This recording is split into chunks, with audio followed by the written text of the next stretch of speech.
meet him, they'd say, she would have killed you. But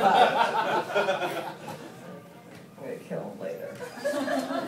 We're going to bring up your final performer of the evening, a dear friend of the birthday boy, Harry Doupe. Please welcome the fabulous Ron Sparks, everybody.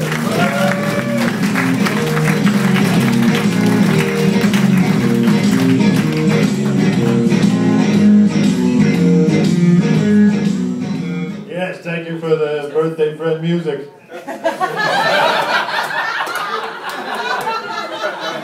She didn't even have to say birthday friend, you can hear it. Here's a birthday guy's friend.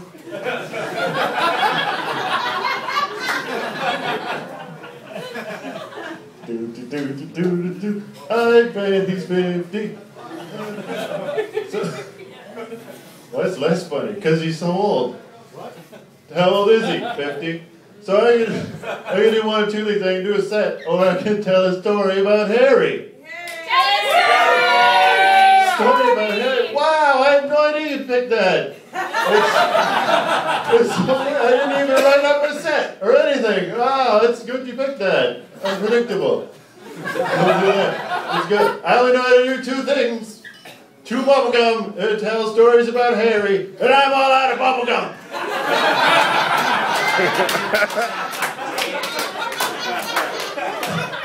Good, here we go. It's a good thing we're taping this. Hi, Comedy Awards 2012. This is my selection video. Please pick me for Best Newcomer. Yes, call it a comeback. I've been here for years, but then I left and came back. So, let's do it. We'll bring Harry up. Hey, I'm going to tell you what a special guy Harry is with this story. And then here's the deal. We're collecting money to fly Harry away to Vancouver. One-way ticket. So then you're going to hear how special he is, and then everybody come up here and put money. I'm going to get it started. Right now, let's see here. $5. There, that I actually gave more than 5 because I bought him a pint, which is like, that was like 6. The two things he needs to get to Vancouver is airfare and to be drunk to get on the plane. Because he's like, B.A. Are you there? Yes. Get up here, B.A. Yeah, story. You already know what story I'm telling, don't you? No, I don't know the story. The dog story. It's everybody, and this, I've only told this once and never on stage. So I only did the XFL story once. Well, yeah. It was awesome. Oh, yeah, it was great. Happy birthday. I laughed at your XFL thing. No, it's the same beer ticket. Here, hold this. So I hold this? Yeah, and then later it's like an old lady's birthday and you wear it on your head. And then we go get tea and giggle. We're the funny hat club. Okay. Did you say this is the first time you haven't prepared us then? You've never seen me here before, apparently. I've never prepared. Oh, Scott's taping this, so the longer we tape, the more tired his arm gets. Oh, I don't think you will. So this is a dog story. All right. I should have at least rehearsed this. So, here's the story. Now, I first started comedy at improv at York University. We don't need too much of my backstory. I'm famous. You know me. Him, on the other hand. I didn't have that video and trial glory training. No. Well, when you were a kid, they didn't have videos. They had that new thing, 8 tracks. You'd sit in a car and crack jokes. Casey and the Moonshine Band. That's funny, Harry. You should try comedy. I will. And now you're 50.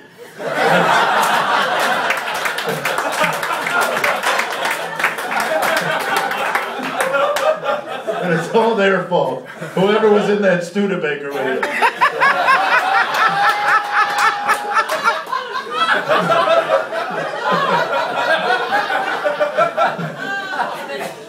No, your jokes are timely though. XFL, huh? Take that, XFL! It's about time somebody took you down a peg. I only did it once ever on stage, and Simon Rakoff wanted to hear it, and he loved it, so I did it for him. So in tribute to a fellow comic, I did a joke that I only did once, tagged them, similar tonight, and that's why I did it for Simon. So, you know, the weird thing about that is Simon wasn't here tonight. Did anyone see Simon here? Simon moved to Edmonton 4 years ago.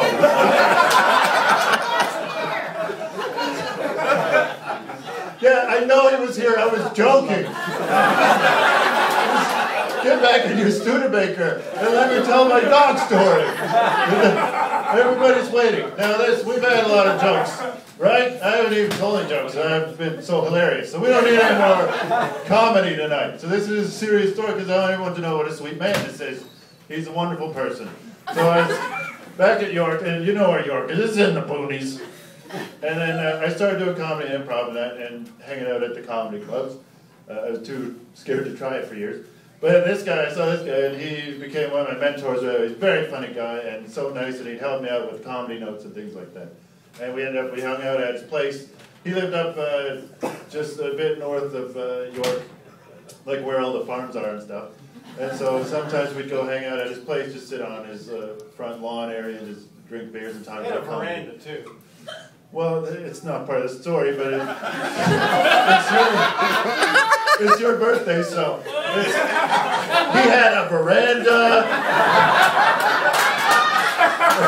It was the most beautiful veranda you've ever seen. And just close your eyes and picture the most beautiful veranda you can imagine. And it's like, I know usually we do that just at home alone, but just do it now in public. And that is the veranda he had. So anyway, it was over there. And over here's where the story happens. So we were just talking. It's like in the middle of nowhere. It's like technically his parents' place. And just his mom really, just as a hobby, she loved dogs. And for extra money, she raised like purebred dogs. What was the breed? Dalmatians, right. So I should have known. They don't look like other dogs, do they? You know, the fire truck dog, you know, with the spots. There's 101 of them from the movies. I got that thing, I'm stupid. Tons of marketing. I know, tons of marketing. Like verandas. So anyway. They had these dogs for sale, and they just recently had puppies that were like a couple months old or something. So anyway, we're sitting there talking, and then we see this kid, it's like a dirt road, and we see this kid come walking up the road, and he's like, he's walking like this, he's got like a crutch, and he's stumbling along, and he's having a lot of trouble, and it's like, well, this is odd, because he's like 12, and he's walking down this country road, there's nobody for miles either way. So we're thinking, well, Harry doesn't know this, he's going to the neighbors, and it's like another mile. So we're talking about we should pick him up, just drive him down to the next house. It seemed like the right thing to do. It did. Poor kid. But then we're talking, before Harry even has a chance to yell, I got a car, I'll give you, he's off the road, he's walking towards us, right up to the fence. So it's like, this is really strange, because I don't know this kid with his crutches. And he comes walking up. So we walk up and meet him at the fence, and he's like, hey, what's going on? What do you want? And he's like, hey, mister, do you have dogs for sale? And Harry's like, well, yeah, we sell dogs, but, these are purebred, like, show dogs. They start at, like, $400. And the kid said, like, oh, no, I've been saving money. I only have $25. Right. And it's a profit organization. His mom doesn't do nothing for charity. If you met his mom, she's cold-hearted. No, it's... So he wanted, and then he was like, well, can I see some of the dogs? And Harry was like, yeah, sure, you can see the dogs. And then he like whistled and called for them, and they came out. There's like kind of a barn/garage thing, and they come out the pet door, and there's a ramp, and they run down.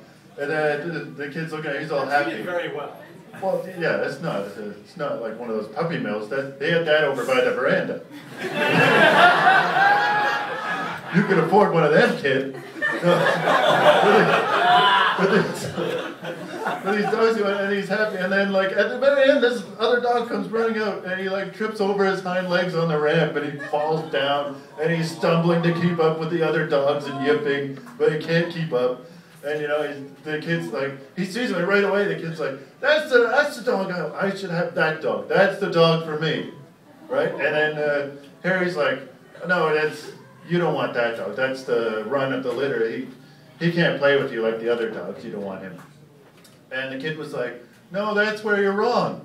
And then he pulled down his pants, and he showed that he had braces on both legs with his crutch, and he said, that's why I should have that dog, because I know what it's like to not be able to run and play with all the others. Right. And Harry, this is the point of the story. He bent down and he picked up the dog, and he handed it to the kid. And the kid said, how much is this dog? And Harry said, kid, love don't cost a thing. Love don't cost a thing. But that dog cost $200 fucking dollars. So you come back here when you have some money. When you sell those crutches, they're worth something. And while you're pulling your pants down in front of my friend, when all you gotta do is pull the legs up. You little freak. Get out of here! Or I'll lock you up in my veranda. And poison you with my Studebaker gas. Then he got really violent. But anyway, in the last 10 years, he's really mellowed, and now he's sitting here calmly with his box to collect your money. So thank you so much, and happy birthday, Harry Doupe, and happy birthday, good night.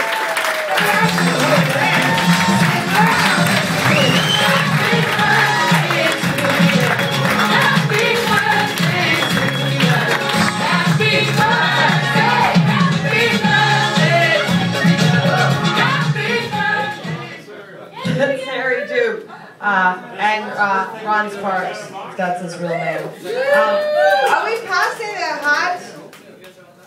What? Nobody talks to me, it's my fucking show. Did you want donations?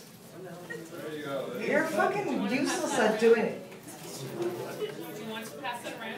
Oh, yeah, okay, we'll pass it around. Okay, if you have $5 or a toonie, you get into the show for free.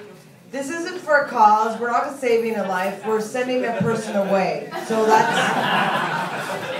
If I could do this every week and pick who I choose. Fuck. Good. Yeah, do it.